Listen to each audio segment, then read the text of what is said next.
네, 안녕하십니까. 광장입니다. 오늘은 1월 20일 토요일입니다. 그죠. 요즘은 연초부터, 그진 조용할 날이 없죠. 세상도 시끄럽고, 또 중국, 남북 관계, 그리고, 그죠. 시장을 주도하는 흐름, 여러 가지 변수가 있어요. 그래도 그죠. 장은 어렵고 힘들고 별로라 해도 체감은 어때요? 그죠?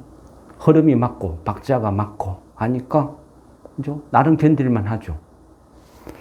항상 말씀드리지만 그죠? 주식을 하면서 가장 힘든 거는요. 내가 현금을 갖고 참는 거, 견디는 거. 그게 가장 힘들다고 합니다. 저 역시 경험해 보니까 그래요. 그냥 손이 가죠. 현금 있으면 뭔가를 사고 싶어 막 안달이죠. 그죠? 근데 참아야 돼요. 왜? 보는 거죠. 시장의 흐름을. 시장을요, 싸워서 이기려 하면 안 돼요. 항상 시장에 순응을 해야 되는 거죠. 시장 흐름 따라가는 거예요. 엇박자 놓으면 어떻게 됩니까? 큰 손실이 나죠. 그런데, 그죠? 항상 예상은 예상일 뿐이 나는 거죠. 예상은 예상뿐이다. 화질 괜찮습니까? 괜찮아요. 예. 지금 비가 와서 그런가 그 통신 상태가 약간 날구지를 하는 것 같습니다. 전략, 그죠? 맞든 안 맞든 전략이란 거를 세워야 된다. 그리고 거기에 맞춰서 계속 해보는 거예요. 그죠? 틀렸는지, 맞는지. 노력한 만큼 보인다는 거죠. 제가 계속 말씀드리죠. 주식에 천재 없다. 저는 그렇게 생각합니다. 저 또 한때는 제가 신동인 줄 알았어요. 주식에 탁월한 어떤 재능이 있다. 신동이다. 그래 생각한 시절도 있었죠. 결과는 깡통. 한 번 망하고 두 번 망하고 하면서 깨우친 거죠. 세상에 공짜는 없구나. 한 만큼, 노력한 만큼 보이는 거였구나. 그런 걸 느낀 거예요.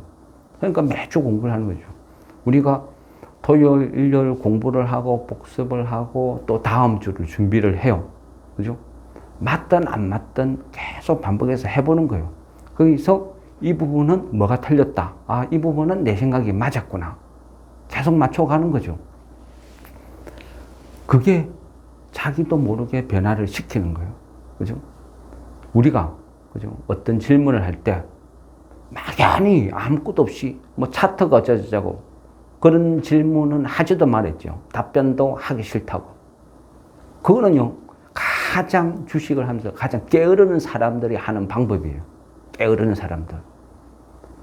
뭐든지 이유가 있죠. 내가 이 종목을 보는 데는 보는 나름대로 이유가 있겠죠. 오르면 오르는 데는 이유가 있겠죠. 그 이유를 찾아야 되는 거예요. 또 내가 이 종목을 매수를 하겠다 하면 왜? 무엇을 기다리는지. 그죠? 보도를 기다리는지. 뭘 기다리는지. 떠나간 첫사랑을 기다리는지. 이유를 있다는 거예요. 이유. 그 이유를 알기 위해서 공부를 한다 그랬죠. 저번 주는 어때요? 저번 주까지는 나름대로, 그죠? 대응 잘했어요. 나름 수익이 괜찮았죠. 왜 괜찮았어요? CS2024를 공부를 하고 그 CS2024를 맞춰서 종목을 구성하고 기다렸죠. 기다리다 보니까 수익이 나니까 하나씩 정리하고 현금 비축을 많이 해놨고 그러니까 마음이 편하고 느긋해지는 거죠. CS2024, 그죠? 그걸 하니까 우리가 한 마지막 테마가 우리는 뭐라 했어요? 절대 반지라 그랬죠. 절대 반지, 갤럭시 링. 하필이면, 그죠? 그날, 갤럭시 링의, 그죠? 전문가, 하이윤경님 질문을 하셨죠. 이거 지금 사야 되는 거 아니냐? 저는 타이밍이 아니라고 한 템포 더 투자했는데, 그날 오후에 급등을 해버렸어요. 많이 죄송합니다. 그래, 항상 그렇습니다. 하루도 안 빠지고 끝없이 본 사람이 어떤 시각, 감각, 눈이 더 정확할 수도 있어요. 그죠? 어떤 기법, 어떤 차트보다 매일매일을 쳐다보는 사람이 더 정확할 수도 있다. 또 새삼 저 역시도 반성을 합니다. 그렇다고 제가 생각하는 게 모든 게 맞지도 않고. 그죠? 그런데 그날 마지막 우리는 한 1년 전부터 갤럭시 링을 주목을 했었죠. 이게 뭔가 될 것 같다. 근데 이게 아직까지는요, 돈이 되는 건 아니죠. 제품이 출시되는 거지, 이게 어떤 시장에서 어떤 반응을 보일지, 돈이 될지, 이건 아직 모른다는 거죠. 가능성. 그래서 이거는 약간 주저한 거죠. 근데 어쨌든 관련주가 올랐다. 이 부분은, 그렇죠. 예, 그럼 이 부분은 좀 이따 거론하고, 예, 이제, 순서를 지키랍니다. 죄송합니다. 예, 나중에 이제 뭐 어떤 편집 과정이나 이런 게 좀 문제가 되거든요. 그래서, 일단은, 그 질문 우선으로 할게요. 이 부분은요, 그전에도 많이 거론을 했죠. 그전에도 많이 거론을 하고, 왜, 아직까지는 2차 전지는 아니라고 계속 말씀드렸죠. 근데 저번 주는 2차 전지가 엄청 많이 빠졌어요. 많이 빠졌고, 그 개인들의 신앙이라 할 수 있는 그 에코프로, 그죠? 한 56만원, 55만원, 그까지 폭락했죠. 그러다 보니까 많은 개인들이 절망을 하겠죠. 물론, 그 사는 거는 각자 자유로웠어요. 저 역시도 몰라요. 그죠? 때로는 뭐 한 150만원대 고점에서 60만원까지 빠졌고, 60만원에서 거진 철벽, 콘크리트를 지났고 지지를 해주니까 거진 바닥 아니냐? 모른다 그랬어요. 저도 그죠? 모른다 그랬죠. 매수를 하든 매도를 하든 이거는 모른다. 근데 제 개인적인 관점으로는 아니다. 왜 아니라고 그랬죠? 그죠? 공부 여러 번 했잖아요. 뭘 봐야 된다 그랬습니까? 2차 전지는 뭐 차트다 뭐다 그런 거 보지 마라 그랬잖아요. 2차 전지가 왜 수익성이 악화되는지, 그죠? 그 근본 원인을 봐라 그랬죠. 첫째, 다시 복습하는 차원에서 말씀드릴게요. 2차 전지가 수익성이, 그죠? 뭐, 수주량이 뭐 100조 짜고 그 필요 없다 했잖아요. 성자의 저주가 될 수도 있다 그랬잖아요. 그죠? 내가 고등어를 한 마리 10,000원에 사와가지고 5,000원에 팔면 어떻게 돼요? 적자죠. 5,000원이 적자죠. 근데, 야, 내 고등어 100만 마리 팔았다. 야, 내 고등어 200만 마리 팔았다. 세계 최초 신기록 세웠다. 그럼 망한다 그러는 거 있잖아요. 팔아서 이익이 남아야지. 그죠? 그래서 그거는 수주량이 많다가 무조건 좋은 건 아니다. 이익의 추이를 봐라. 이익의 추이를 보려면 뭐라 했어요? 2차 전지는 탄산 리튬 가격하고 똔똔이다. 동격이다. 연동된다. 그거를 봐라 그랬잖아요. 탄산 리튬 가격 추이를 보면 반등 시점인지, 아직은 아닌지 알 수 있다 그랬잖아요. 그러면 그 탄산 리튬 가격 추이 볼 때 뭘 봐야 된다 그랬어요? 그죠? 중국 상하이 금속 거래소, 거기에 가격 추이 변동이 다 나온다 그랬잖아요. 그죠? 그럼 지금 현재 킬로그램당 그 가격 추이가 어떻게 돼요? 한 86점, 몇 위안? 그러니까 그냥 지금 한 킬로그램당 한 86위안 정도 돼요. 그러면 킬로그램당 86위안 하니까 이게 뭐야? 뭐 별 느낌도 없죠? 뭐 굳이 1년 전으로 되돌아가면요. 탄산리튬 가격 추이를 쭉 봤어. 한 1년 전으로 되돌아가서 가격 추이를 보면 거진 한 80% 폭락한 거예요. 가격이. 얘가요. 그전까지는 예, 요 한 잔만 더 부탁드립니다.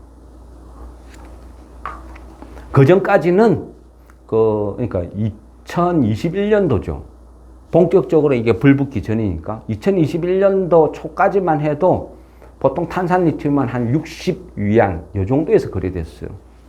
그 당시 소비라 하면 뭐 우리가 아는 뭐 유리 같은 거 아니면 그 세라믹 소재 한 요 정도에서 쓰였거든요. 그러다 보니까 한 60위안이 평균 거래 가격이었는데 여기서 막 꼬물꼬물 오르다가 2차 전지 붐이 불면서 쭉 급등을 했죠. 그리고 2022년 한 11월, 12월 한 그쯤에, 그러니까 2022년 연말쯤에 그 580위안을 돌파했어요. 580위안.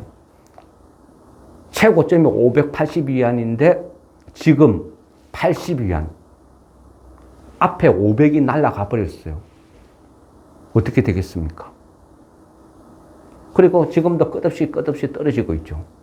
그러니까 2차 전지 업종이 이익이 좋아질 수가 없죠. 그죠? 근데 바닥이라고요? 뭘 근거로 바닥이냐고. 그죠? 제가 계속 그걸 말씀드렸잖아요. 뭘 근거로 바닥이냐. 차트가 어쩌고. 그거 망하는 최고 빠른 지름길이라고 그랬죠. 차트는 여러 가지 기법 중에 하나일 뿐이에요. 그죠? 참고죠. 그게 절대치가 아니라는 거죠. 차트는 그냥 과거 데이터일 뿐이에요. 과거 데이터를 참고 삼아 미래를 예측하는 거지. 그죠? 그럼 뭘 봐야 됩니까? 뭘 봐야 될까요? 최근에요. 그때 그 어느 분이었죠? 약간 그 질문하신 거. 그렇죠? 그때 어떤 그 탄산리튬 가격이 그 지금 약간 반등 났다. 이제 바닥 찍고 턴하는 거 아니냐. 그래서 그 당시는요, 칠레의 최대 염호라 그러죠. 그 아타카마 남부 지역 그 일대에서 파업이 일어났어요. 돈 도도 파업이 일어나니까 그러니까 일시적으로 시장이 반등을 한 거지. 파업이라는 게 영원합니까? 지속됩니까? 그냥 타기를 보면 끝나는 거죠. 그러니까 약간 반등하다가 다시 또 쭉 빠지는 거예요. 반등을 하면 반등 신호가 뭔지, 원인이 뭔지, 그거부터 봐야 되는 거죠. 그래서 그 당시 반등은, 그죠? 칠레 때문이다. 파업 때문이다. 그래 말씀드렸잖아요. 그 이후에 또 추이를 쭉 지켜보시라 했잖아요. 리튬이 한때 돈이 된다 하니까 하얀 석유라고 했죠. 하얀 석유다. 돈이 된다 하니까 전 세계적으로 막 난리가 났죠. 엄청난 투자를 했어요. 우리나라도 그렇고. 광산을 소유하고 있다. 어찌 보면요.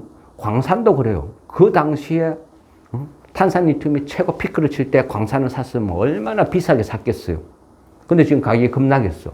그럼 비슷한 광산 가격 추이는 어떻게 될까요? 그렇게 봐야 된다는 거죠. 그러면 얘가 언제까지? 지금 추세를 보면요.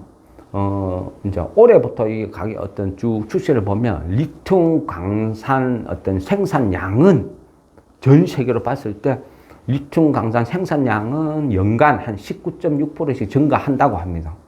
근데 소비는 연간 한 18.1 정도로 증가한답니다. 그럼 어떻게 돼요? 소비보다 생산량이 계속 많죠. 그러니까 가격이 오를 수가 없죠. 출혈 경쟁을 펼치겠죠. 얘가 언제까지? 현재 시점으로 보면 기준이 한 2030년까지 이 추이를 유지할 거다. 그러니까 공급이, 그죠? 수요보다 훨씬 위에 있다는 거죠. 그럼 가격 반등이 힘들겠죠. 그런 식으로 이제 이 흐름을 보는 거예요. 물론 뭐 주가라는 게 수많은 변수가 있으니까 이거 하나 갖고 모든 걸 결정한다? 그건 아닙니다. 그거는 아니죠. 그렇지만 제 입장에서는 이 추이가 탄산리튬 가격이 우선한다. 이 추이를 먼저 보는 게 맞다. 저는 그렇게 생각해요. 물론 각자 생각이 틀릴 수도 있고 주가는 아무도 몰라요. 그렇지만 논리, 왜 나는 이런 생각을 한다? 왜 나는 이렇게 본다? 그 과정이 중요하다는 거죠. 네, 어쨌든 뭐 질문을 하셨으니까 다시 한번 제 생각을 이렇게 말씀을 드린 거고요. 그리고 그 1월 13일 대만 총통선거, 그죠? 아직도 시끄럽죠. 시끄러운데, 네, 고맙습니다. 아직도 시끄러운데, 그나마요. 저는 약간 그 미봉책, 그러니까 적당히 좀 숨고르기로 좀 요란하게 시끄러운 것보다는 조용히 넘어갈 것 같아요. 왜냐하면 서로가 나쁘지 않은 결과였어요.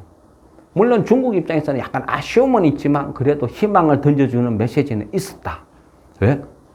어느 후보도 과반수를 넘지는 못했다는 거죠. 1등과 2등의 표차가 불과 6.5%. 그러니까 중국 입장에서도 완전히 대만이 내품을 떠났다. 그렇게 안 볼 수도 있다는 거예요. 어떤 관점에서 보면 중국도 뭐 아쉽지만 최악은 아니었다. 그리고 당선인 그죠? 라이칭더 역시도 유세할 때나 선거 결과 이후에는 뭐 새 후보도 그렇고 어느 누구도 중국에서 완전히 분리 독립을 선언하고 그러지는 않았죠. 그런 말을 극히 자제했어요. 그 말은 지금 현 상태를 유지하고 싶다. 그죠? 더 이상 악화되는 것도 싫다. 뭐 어떤 그런 메시지를 던진 것 같아요.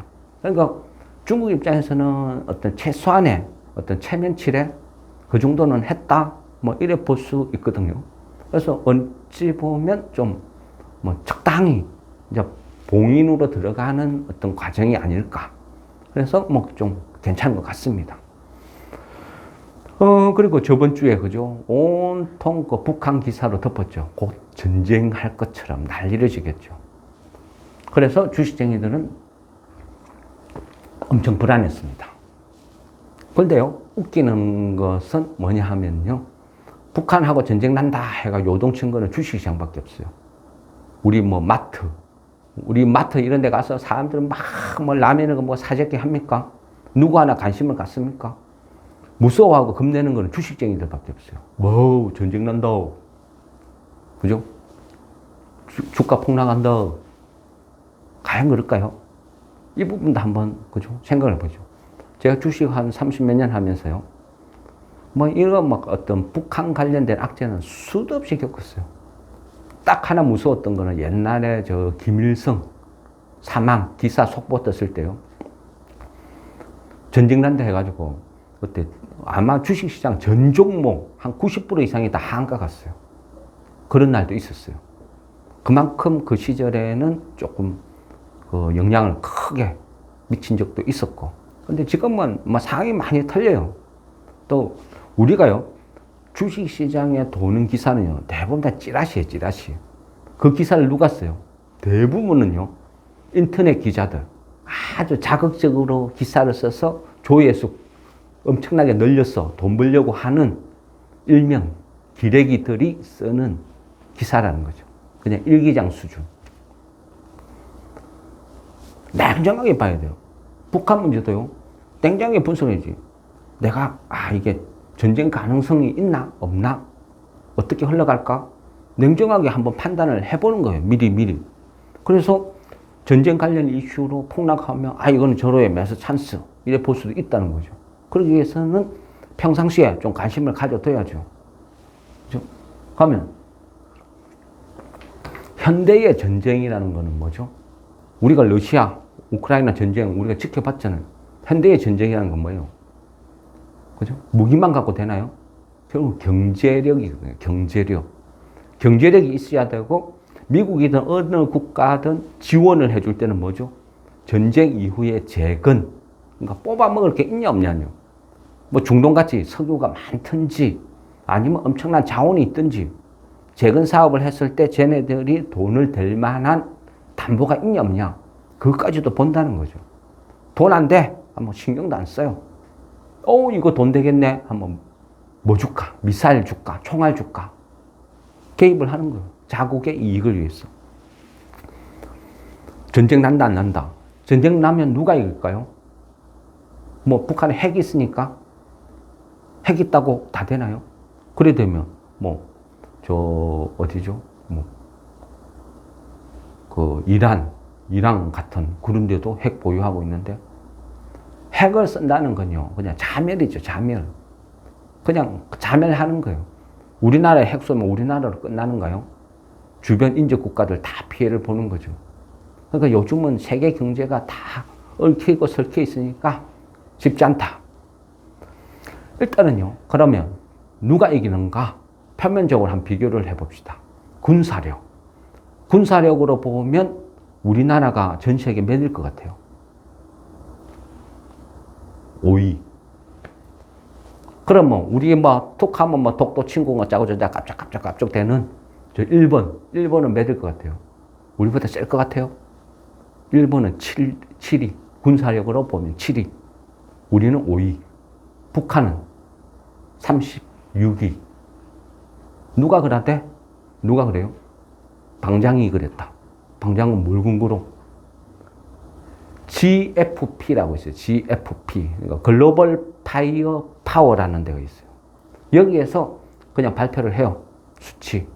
그럼 이거를 어찌 보면 어떤 군사 이런 관련된 최고의 전문기관이니까 최고 공신력이 있다 보는 거죠. 경제력부터 해가지고 모든 것을 아울러서 평가를 하니까. 그래 보면 우리는 5위, 뭐 우리 밑에 뭐 6위, 7위, 뭐 5위랑 7위랑 싸우면 어찌 될지 모른다 하지만 5위랑 36위랑 싸우면 뭐 그죠? 승분 나눠요. 단기전 흔한 말로 그래요. 북한이 침공해가지고 한 2, 3일 안에 끝장 못 내면 진다. 그런 어떤 전망이 훨씬 우세하죠. 그러면 핵 있는데, 핵폭탄 있는데, 현대전은요, 핵 있다 해서 다 되는 거예요. 디지털, 전자, 이런 시스템이 발달하면 발달할수록 치명적인 게 있어요. 전자파, 조기 경보기, 뭐 이런 것들 말인데, 우리가 보면요, 우리나라는 그 이스라엘에서 수입한 그 세대가 아마 있을 거예요. 그 어쩌다 뉴스 보면 그 비행기, 하얀 비행기에 그덜한, 지붕에 그덜한 안테나 같이 생긴 거, 둥근 원반 같은 거를 싣고 이렇게 날아가는 비행기가 있을 거예요. 그거 보잉의 737, 그 737을 군용으로 개조해서 쓰는데, 그 어떤 그 시스템이 있죠. 그 이제 날아가서 상공에서 방해 전파를 다다다닥 쏘는 거죠. 그럼 모든 디지털 장비가 다 먹통이 돼버려요. 그러니까 아날로그 방식으로 가는 거죠. 예전에 그 이라크, 그러니까 후세인하고 그 어떤 전쟁을 벌였을 때 미국이 쓴 방법이죠. 하늘에 뭐 비행기 날아가지고 거기에서 방해 전파 쏘니까 모든 디지털 장비가 먹통돼요. 그럼 할 수 있는 같이 할 수 있는 방법은 뭐죠? 뭐 봉화를 올린다든지, 말 타고 가가지고 전락한다든지, 그런 것밖에 못해요. 그러니까 지휘 체계가 다 무너지는 거죠. 그래서 단순하게 뭐 핵 있다, 그거 갖고 결정되는 게 아니라는 거죠. 그죠? 어쨌든 그렇다. 그러면 뭐 군사력은 이 정도다. 그러면 북한 지금 최근 행보가 어때요? 전쟁 준비하나요? 전쟁 준비한다고 떠드는 사람은 김정은이 밖에 없어요. 근데 북한 자체는 지금 어떻게 하고 있어요? 우리가 어떤 뉴스를 보면요, 그걸 건성으로 보면 안 돼요. 유심히 습관적으로 봐야 돼요. 최근에, 그죠? 후티 반군이 쓴 미사일에 한글 표기가 있었다 해가 발칵 뒤집어졌죠. 대한민국에서 이거 후티 반군에 넘어간 거 아니야? 했는데 보니까 북한이죠, 북한. 북한이 최근에 어떻게 해요? 러시아에 엄청난 재래식 무기 제공했죠. 그래서 러시아에서 그 재래식 무기에서 갖고 와가지고 써볼라 하니까 막 불발탄이 엄청나죠. 그만큼 무기를, 포탄을 제조하고 만드는 기술도 낙후됐다. 그냥 스스로가 인증샷 날린 수준이죠. 어쨌든 러시아에 무기 팔아먹었죠. 팔레스타인한테 팔아먹었죠. 후티 반군한테 열심히 팔고 있죠. 전쟁을 준비하는 국가가 전쟁 무기를 계속 비축 늘려도 시원찮을 판에 팔아먹고 있다. 이게 무슨 전쟁 준비하는 어떤 국가의 자세입니까? 뭐 화살 쏘고 창 들고 싸우나요? 말이 안 되죠. 그럼 김정은 입장에서 뭘까요? 돈이 필요해요. 모든 경제 봉쇄되고 지원은 못 받고 돈은 필요하니까 결국은 필요한 국가에 후티 반군, 팔레스타인, 러시아 이런 데 열심히 무기를 팔았어. 팔다 보니까 무기가 다 텅텅 비었어. 근데 혹시 남한에서 쳐들어 못해? 미군에서 쳐들어 못해? 무기 다 팔아먹었는데? 그러니까 어떻게 해요? 허장성세. 삼국지 보면, 그죠? 장비가, 장판교 그 앞에서 혼자서 딱 창 들고 버티고 있으니까 수십만의 조조군사들이 묵 쳐들어왔다가 깨 하면서 서요. 저거 뭐야? 장비가 혼자 창 들고 딱 다리 앞에 서 있으니까 우리가 여기에 몇만 명이 이거 앞에 또 공격을 하고 있는데 혼자서 또 버티고 섰다고? 저거 뭐지? 설마 혼자서 저 무리를 상대로? 그건 아닌 것 같고 아마 주변에 엄청나게 매복을 하고 있을 것 같아. 뭔가 좀 이상해. 공격을 못하죠. 제가 봤을 때 트럼프, 김정은이 노리는 것도 그런 것 같아요. 그냥 허장성세, 허세 부리는 거죠. 무기는 뒤쪽으로 무기 다 팔아먹고 앞에서는 겁주는 거죠. 전쟁한다! 전쟁한다! 떠드는 거예요. 딱 그 정도 수준. 그러면 단지 그것뿐일까요? 그죠? 우리가 최근에 뉴스 보면, 그죠? 우리나라 뉴스에서는 그래요. 그 딸 이름이 뭐죠? 김주원인가? 그 딸, 맨날 그죠? 같이 나오죠? 그럼 사람들은 뭐라고 해요? 이인자라 그러죠. 글쎄요. 제 눈에는 이인자로 안 보이고요. 그냥 딸 바보, 그 정도로 보여요. 그냥 사랑하는 이뻐 죽고 못 사는 딸 데리고 와가지고, 아빠 멋있지? 아빠 파워 좋다? 네가 공주야. 아, 딱 그 정도지. 무슨 나이가 몇 살인데 이인자 후계자 합니까? 가면요. 진짜 이인자라고 하면, 그죠? 진짜 후계자 이인자라고 하면 앞에 나가지고 전쟁한다 떠들고 있는데 사랑하는 딸 이인자를 벙커나 이런데 숨겨둬야죠. 2인자의 동선은 절대 공개하면 안 되죠. 1인자가 죽었을 때 2인자가 통치를 해야 되잖아요. 아니면 1인자는 벙커에 숨어 있고 2인자가 시차를 다니든지 해야죠. 둘이 같이 동행해서 돌아다니고 있다? 그거는요, 위험성이라고는 1도 안 느낀다는 뜻이죠. 혹시 미군이 24시간 정찰 위성으로 다 감시를 하는데 김정은이가 시찰할 때 딸하고 같이 하는데 거기다가 폭탄 하나 던져가지고 끝날 수도 있는데 그런 위험을 무릅쓰고 1인자, 2인자 같이 동행한다? 이거는 기본적인 전략 전술에도 안 맞는 거죠. 그러니까 김정은이 자체는 전쟁할 마음도 없고 그냥 허세죠. 위험이라고는 1도 안 느낀다는 거예요. 그것만 봐도 증명이 된다. 전쟁은 없다. 그러면 얘가 왜 자꾸 그래요? 흔히 이야기하면요. 그 구세대 어떤 말로 이야기하면 북풍이라죠. 북풍. 그전에 또 총풍이라고 말도 하고. 선거 때가 되면요. 항상 3파선에서 총 따콩따콩 쏘고 분쟁 일으켜요. 개입을 하는 거죠. 그러다 보니까 맨날 북풍 이런 메시지도 막 나오는 거죠. 그러니까 지금은요, 우리 총선에도 어느 정도 영향력을 미치고 국민들이 불안해하면 영향이 나타나는 거죠. 그래서 어느 정도 영향을 미치자. 또 하나 던지는 메시지는 그래도 지나서 생각해 보니까 야, 그래도 내한테 제일 잘해준 게 트럼프였어.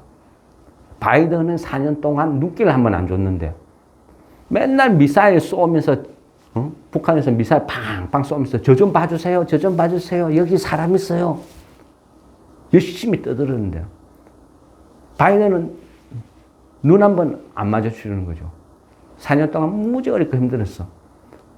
지나고 보니까 야, 그래도 트럼프는 3번이나 만나줬는데 그때가 살기 좋았네요. 다시 트럼프 시절로 돌아가고 싶죠. 그러니까 트럼프가 다시 선거 나오니까 제가 봤을 때는 응원을 하는 거예요. 지원 메시지 던져주는 거죠. 김정은이가 핵위협한다. 초음속 미사일 개발했다. 고체 연료 개발했다. 언제든지 미국 타격할 수 있다. 열심히 떠들어줘요. 그러면 트럼프는 로켓맨 김정은이 열심히 제하고 위협이야. 한반도에 전쟁 날 수도 있어. 그 사람 김정은이를 막을 수 있는 거는 트럼프인 내밖에 없어. 내 걔하고 친해. 내 말 한마디만 그냥 다 끝나. 전쟁, 위협 다 필요 없어. 내가 서희야, 서희. 나는 그냥 가가지고 찾아가가지고 압수 한번 하고 톡톡톡톡 하면 다 해결 가능해. 그게 나야. 내가 트럼프야. 트럼프 입장에서는 엄청난 선거 공략이 되겠죠. 미국 입장에서도 야, 북한이 혹시 핵미사일 우리한테 쏘면 어떡하지? 일만의 두려움은 있겠죠. 그런데 그거를 트럼프가 한 방에 해결해 준다? 하면 어떻게 해요? 미국이 그토록 원하는 강력한 대통령, 강력한 미국을 트럼프가 이룩할 수 있다. 메시지를 던져주는 거죠. 엄청난 영향을 미치겠죠. 트럼프는 속으로 웃겠죠. 땡큐 김정은 하겠죠. 김정은이 딱 노리는 게 한 그 정도? 제가 봤을 때는 그래요. 그리고 남한하고 관련된 모든 것을 다 폐기하고 없애버리고 남한을 주적으로 넣고 통일은 없다 하고 열심히만 떠들죠. 그게 공포인가요? 무서운가요? 진정한 공포는요, 표도 안 내요. 내가 권력과 힘이 있는 강력한 군주는 포커페이스, 무표정, 가만히 있죠. 호들갑 안 떨어요. 그죠? 내가 힘이 없고 불안할 때 허세를 지기는 거예요. 위협을 하는 거예요. 부정은 강한 긍정. 국민들이 불안해요. 우리는요, 북한 주민들이 남한을 아는 것보다 남한 사람들은 북한에 대해서 훨씬 몰라요. 우리는 아직도 한 1970년대 그 정도 수준으로 북한을 평가해요. 북한에도 스마트폰 다 있어요. 우리나라 드라마 다 봐요. 우리나라 아이돌, BTS, 뭐 무비 영상 다 봐요. 흔히 MZ세대. 그럼 어떡해요? 김정은이는 어떻게 해요? 외국에서 컸죠. 유학파죠. 북한에서 자라고 북한을 실상 아는 거 아니에요. 해외에서 유학파로 민주주의 사회에서 보고 듣고 자랐어요. 그런 사람이 북한에 가서 통치권자가 됐어. 그러면 인민을 위해서 전쟁을 할까요? 절대 안 그래요. 사람이라는 건요. 가진 게 많은 사람은 안정을 추구해요. 누구를 위해서 전쟁을 해요? 지금 현상대로 나는 아주 행복하고 좋은데, 그죠? 말이 안 되죠? 그래서 제가 봤을 때 확률은 거짓없다. 그러니까 이거는 뭐 누가 떠들고 짜고 하면요. 그냥 기회. 매수 기회로 보는 게 훨씬 낫다. 그리고 흔한 말로요. 전쟁 나면 주식 보유하나 현금 보유하나 뭔 차이가 나는데요. 안 그래요? 원화 보유하고 있으면 안전하고 주식 보유하고 있으면 뭐 폭망하는가요? 중국 어떻게 될까요? 중국 그죠? 중국이 이렇게 어렵고 힘들어지는 것은 기축 통화에 대한 도전이랬죠. 미국에 대한 도전. 그러면 중국이 빨리 인정을 해야 돼요. 인정을 안 하고 계속 맞짱 뜨려고 되면 계속 고립되겠죠. 트럼프가 뭘 했어요? 중국 갈굼 4개년 계획이라는 걸 세웠어요. 4년 동안 아예 막 끝장을 내버릴 거야. 그 선거 공약으로 막 내걸어요. 어렵고 힘들겠죠. 지금도 죽을 판인데. 여기서 흐름을 잘 봐야 돼요. 일단은요, 중국이 만일 대만 해협을 대만을 공격한다 하면 말도 없죠. 그러면 무조건 주식 손절치서를 다 팔아쳐야 되죠. 근데 대만 해협을 봉쇄한다, 요 정도까지만 가도 주식 비중 한 7, 80%확 줄여놔야 돼요. 위험 신호거든요. 하면 중국이 할까 안 할까 모르죠. 확률은 굉장히 낮아요. 근데 이제는 가정이 있죠, 가정. 최근에 누구죠?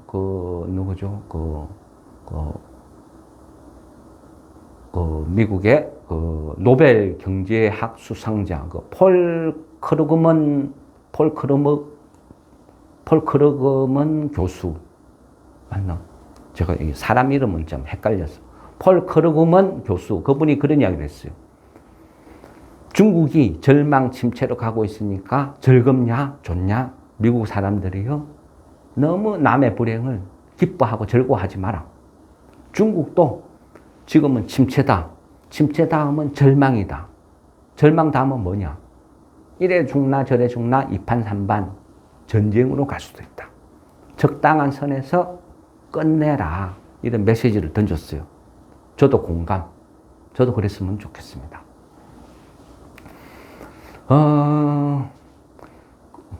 지금 몇 분인가요? 예. 그러면 조금 더 하겠습니다. 우리가 이 어떤 장을 봐요. 장을 보는데 앞으로는 어떤 테마가 올까? 앞으로는 어떤 테마가 올까? 주사위를 탁 던져서 동전을 탁 던져서 아니죠. 세상을 보는 거예요. 세상을. 앞으로 무슨 일이 있는지 최대 이슈가 뭐가 있어? 1월 초에는 그죠. CS 2024 예측을 잘하고 연구를 하고 대비를 하니까 어느 정도 수익을 올렸어요. 재밌었죠. 그러면 그 다음은 뭐죠? 그 다음은 깜짝 놀랐어요. 제가 말씀드리기 전에 요즘은 그죠. 한 2년 동안 막 계속 공부를 하니까 이제 너무 스마트해져서 저의 대사인데, 제가 해야 될 대사인데, 그 이순재님이 먼저 그 했죠. 서울 코엑스 오시나요? 그죠? 깜짝 놀랐어요. 와, 이제 날방해서는 큰일 나겠다. 방장이라는 직업도 이제는 극한 직업으로 분류되는 세상이 왔구나. 그죠? 저도 그렇게 공감합니다. 대비해야죠. CS 2024 마지막 테마가 얘가 긴가민가 그랬죠. 그런데 갤럭시 링 그게 금요일날 빵 터졌어요. 관련주도 쭉 올랐죠. 우리가 그 뭐 보유하고 있었던 거는 그죠. 그 인터플렉스 그 다음에 우리 그죠. 그동안 관심 가졌던 하이딥.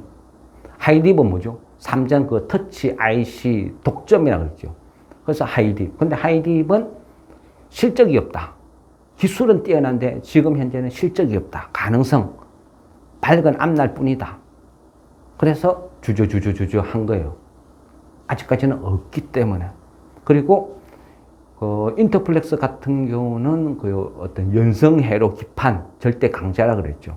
얘는 꼭 갤럭시 링이 아니라 해도 그 앞으로 그죠. 애플 글라스 같은 거. 그러니까 그 이제 확장 현실이라 그러죠. XR. 뭐 이런 세상이 오면 엄청나게 수혜를 받는다. 그러니까 인터플렉스는 뭐 장기 보유해도 기다려보는 뭐 괜찮은 회사다. 그랬던 거죠. 그러니까 어쨌든 하이딥, 그 다음에 인터플렉스는 상가가니까 이거 추격하면 안 된다 그랬죠. 뭐 앞으로는 얘가 뭐 어쨌든 삼성에서 한다니까 뭐 쉽게 되지는 않겠죠. 뭐 괜찮을 것 같아요. 전망은 괜찮을 것 같다. 그러면 뭐 하이딥, 인터플렉스 뭐 얘는 뭐 제껴두더라도 뭐 굳이 하나 더 한다 하면 그 뭐죠? 뉴프렉스 같은 회사도 지금은 괜찮을 것 같아요. 얘도 연성회로 기판이니까. 그러니까 인터플렉스가 강하면 아마 뉴프렉스가 쫓아갈 가능성이 굉장히 많다 생각 들어요. 제 생각에는. 그러니까 이런 식으로 맞춰가는 거예요. 그리고 뭐 실제 보면요. 그 인공지능 이쪽에서도 앞전에 이제 하나 말씀드리다가 이거는 그죠? 그 영상 촬영도 했잖아요. 그런데 이거 타이밍을 놓쳐버렸죠. 영상을 올리기 전에 이미 그냥 갑자기 막 훅 급등을 하니까 타이밍을 놓쳤죠. 그런 거 이미 뭐 너무 급등을 했는데 뭐 그죠? 뭐 장중에 막 20%막 누르르 가는데 그거를 지금 추격해라. 그건 아니죠. 그런 경우는 뭐 영상은 영상이고 뭐 아까운 건 아까운 거 그런 거 폐기하는 게 맞다 싶으니까 뭐 미공개로 했죠. 근데 이제 공부 차원에서 보면요. 그 종목이 이제 크라우드웍스라는 회사였는데 인공지능이 성장해 나가는 과정이 있어요. 인공지능은 뭐죠? 인공지능은 누구나 다 만들 수 있어요. 근데 인공지능이 똑똑해지려면 뭐가 필요했어요? 데이터.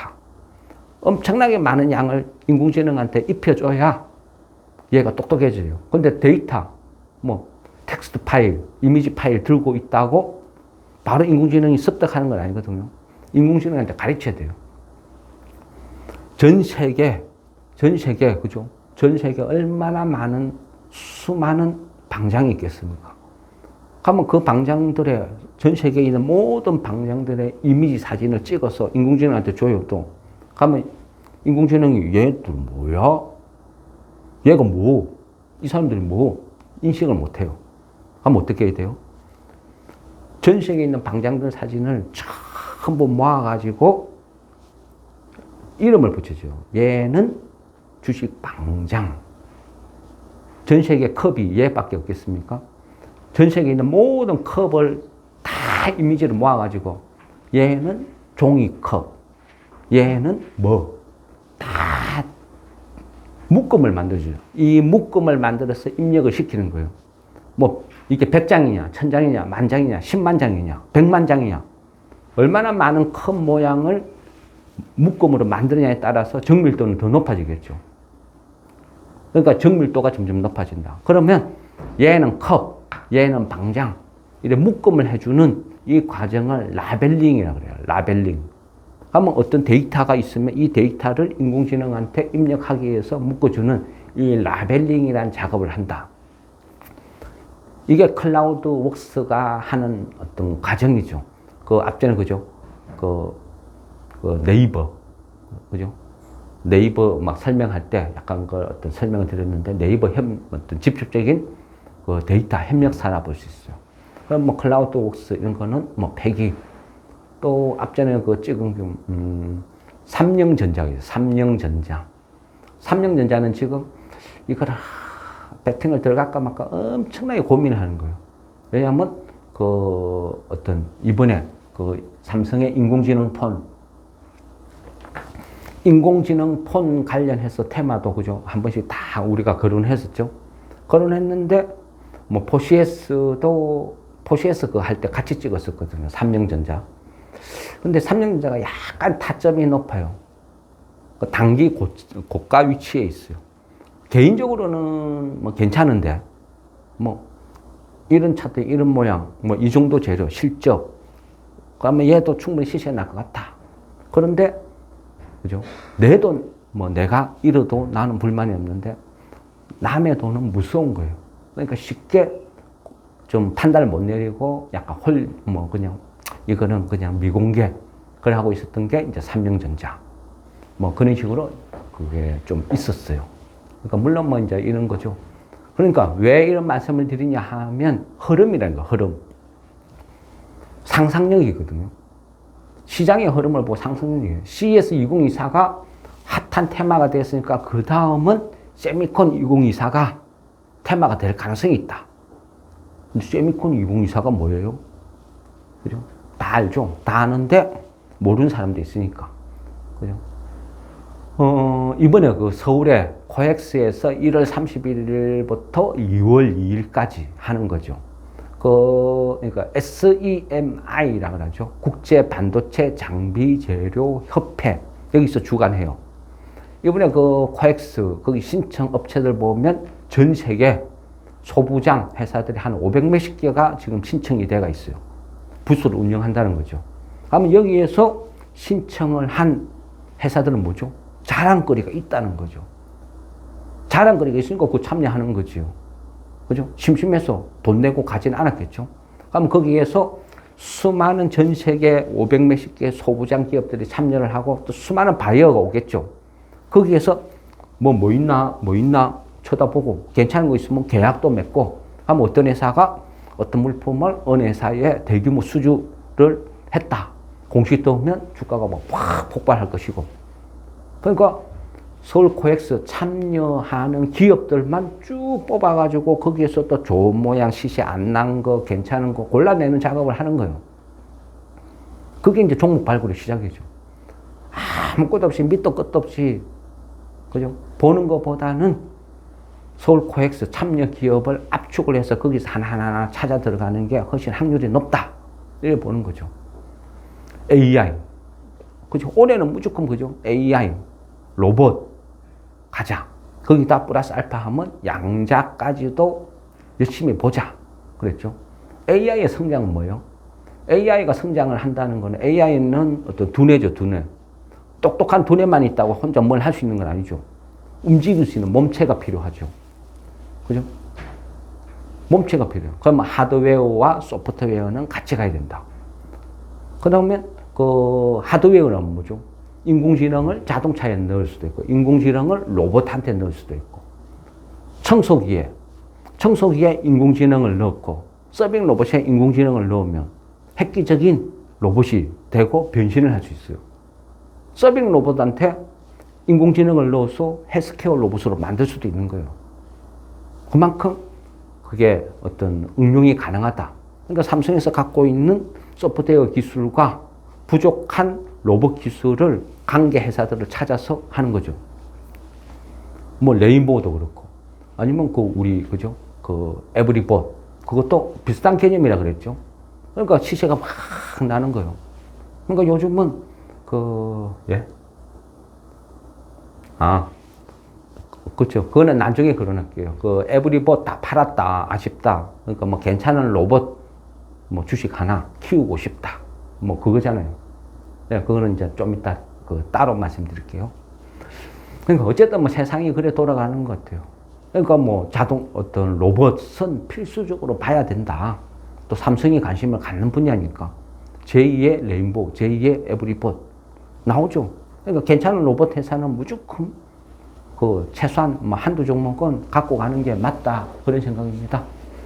그리고 AI라는 건 뭐죠? 상상을 하는 거예요. AI가 똑똑해지려면 뭐라 그랬어요? 데이터랬죠. 데이터를 엄청나게 많이 입력을 시키면 어떻게 돼요? 데이터량이 보면 데이터 트래픽이라는 게 발생되죠. 그럼 또 인공지능이 데이터가 많아지고 똑똑해질수록 엄청난 전력을 써줘. 그리고 그 똑똑한 인공지능이 자동차든 로봇이든 어딘가에 연결해야 되죠. 초연결. 그래 되면 어떻게 돼요? 지금 5G로 부족하면 이제 6G 세상으로 넘어가는 매개체가 될 수도 있는 거예요. 그리고 인공지능은, 반도체는 엄청난 전력을 소모해요. 그럼 어떻게 해요? 뭐가 되겠어요? 빌 게이츠가 그토록 돈을 투자한, 그죠? 돈을 투자한 뭐 SMR 이런 게 부활할 수도 있는 거예요. SMR이 왜 조금 힘들어졌냐 하면요. SMR 소형 운전이죠. SMR 최대의 어떤 뭐 대장이라 해야 되나? 그러면 미국 업체 뉴스케일 파워라는 회사가 있어요. 근데 이 뉴스케일 파워에서 추진하는 1호 프로젝트가 무산이 됐어요. 무산이 되다 보니까 왜? 고금리 때문에. 아웃풋은 없는데 계속 밑빠진 덕에 돈을 막 집어넣는 사업이죠. 그러다 보니까 고금리에 감당을 못해서 스톱이 됐어요. 그러다 보니까 어떻게 해요? 주가가 한 80% 정도 폭락을 했어요. 뉴스케일 파워는 빌 게이츠의 관심사였고, SMR은, 그죠? 그리고 뉴스케일 파워 같은 경우는 우리나라 뭐 삼성물산, 뭐 두산, 이런 데도 지분 투자를 막 한 기업이었어요. 근데 이 회사가 폭락을 하니까 우리나라 시장에도 SMR이 쫙한 거예요. 테마가 형성이 안 되는 거예요. 기다려야 되는 거죠. 기다려야 된다. 근데 지금도 SMR도요, 뭐, 나름 괜찮은 것 같아요. 예, 한번 끊을까요? 예, 알겠습니다. 예, 일부 잠깐 스톱하겠습니다. 감사합니다.